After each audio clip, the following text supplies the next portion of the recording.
Hi, welcome to my channel. My name is Will. Today we're going to be looking at Filipino or Tagalog words without an English translation.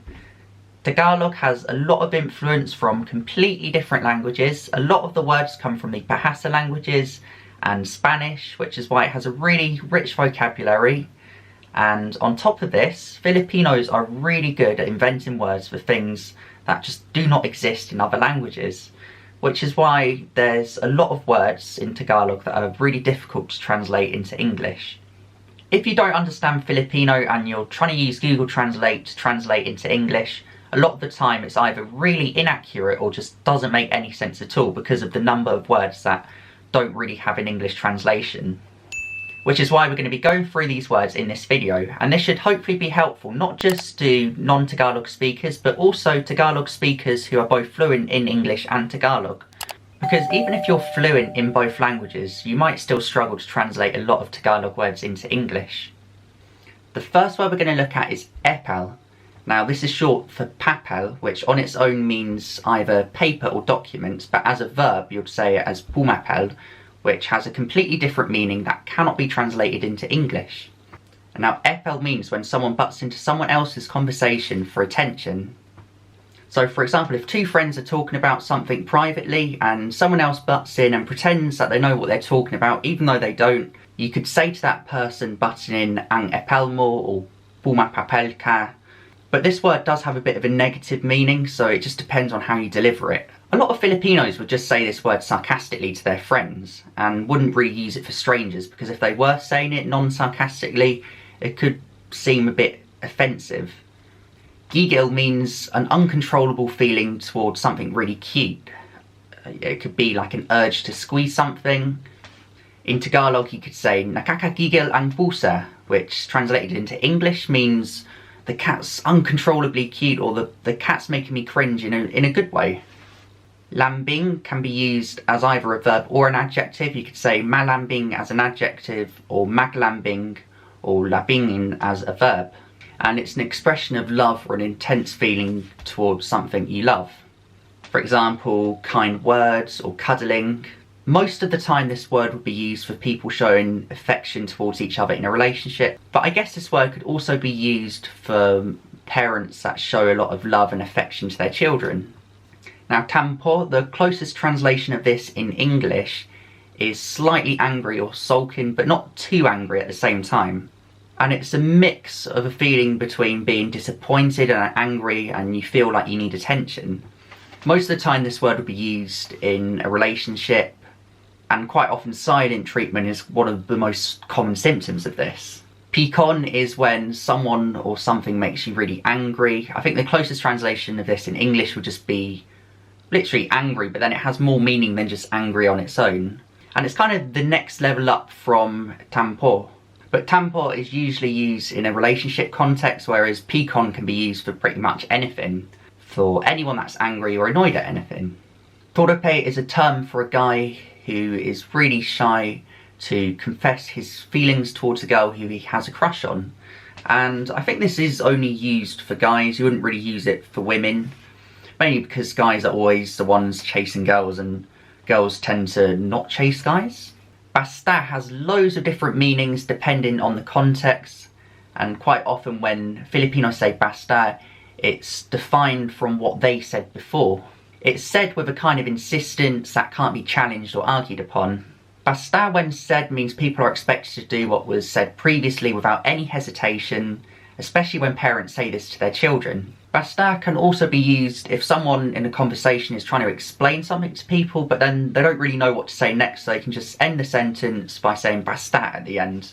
And in another context, it could be used as kind of saying just in English. For example, if there's some food that you haven't tried before and everyone's telling you to try it, but you don't really want to, they could say to you, basta kainin mo na, which translated into English means just eat it now. So in that context it means just, but then you definitely can't translate the word basta into just because it means a lot more than just that. This word was actually taken from Spanish, from the Spanish colonial period in the Philippines. In Spanish, basta means enough, but in Tagalog it has a lot more meaning than that and definitely can't really be translated into one word in English. Lihi is weird cravings that a pregnant woman has, or something that a woman who's pregnant really wants no matter what, or no matter how pointless it seems. In English, probably the closest translation of this would be pregnancy sickness, but again, this word has a lot more meaning than just that. This would be used as a mag verb in Tagalog. So in Tagalog, you could say naglilihi ang babae, which means pregnant woman is having weird cravings or wants something desperately. Pasma, there's not really an English word that even comes close to this because there's no translation at all for this word. And it kind of means the body getting overexhausted from a lot of physical activity. So Filipinos believe that immediate cold water after a lot of activity is really bad for you. Therefore, heat plus cold water equals pasma. This is why a lot of the time Filipinos don't have showers if they're tired. Bearing in mind, Filipinos usually have Tampo showers where they use room temperature water, so it's not like a normal shower where you can control the heat with a Tampo shower, it's just where you use a bucket to shower. And unless you heat it up with a kettle, it will normally just be room temperature or fairly cold. They would usually just rest before showering. Symptoms of pasma are abdominal pains, tremors and numbness. Now, similar to basta, this word has come from Spanish. It comes from the Spanish word espasmo, which translated into English means spasm. But this word has come to mean a whole lot more than just that, so you can't really translate this into English or even Spanish, which ironically is where this word comes from. Bitin is a feeling of something that you want that runs out or something that you can't have. So an example of this could be if you've been watching a really addictive TV series and then it runs out or it ends on a cliffhanger and you want to see the next episode but you can't because you need to wait for the next season. That would be bitin, and we could probably do with this word in English. I think it's really impressive the amount of words that Filipinos have invented that we could do with in English. Papak is food that's eaten on its own without being paired with another dish or without rice. Now, in the Philippines, nearly all dishes are paired with rice, so of course Filipinos had to invent a word for food that you don't have with rice. Umay is a feeling of being sick of the same food that you eat over and over again. A lot of Westerners might experience this if they stay in the Philippines for a long time, since a lot of the time Filipinos will have rice with every meal, so if you're not used to that, you could easily get umay from rice. Bangungot means passing away while asleep, and it's actually a combination of a few things. It's a combination of going to sleep on a full stomach and then not waking up. I don't know if this comes from Filipino superstition or something, where if they believe if you go to sleep on a full stomach you won't wake up.